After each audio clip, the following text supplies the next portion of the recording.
Hello guys! Ayan, it's me again, Mami Duwana and Natalie. So ayan nga guys, naisipan namin ipasyal si baby Natalie kasi totally madalang din naman kami lumabas kasi busy rin si Mami at si Daddy sa work. And then ayan, so kailangan talaga namin ilabas Hindi ang ka kasya baby dyan, dito namin ka. kasi kailangan niyang Ay, ma-express baby, sa halika kami, mga come tao here. kasi nagiging mahihayin siya.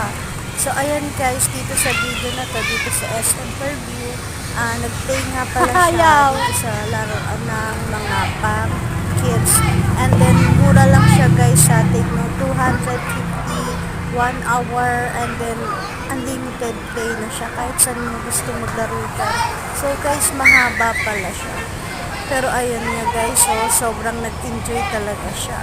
So yun lang guys, thank you for watching.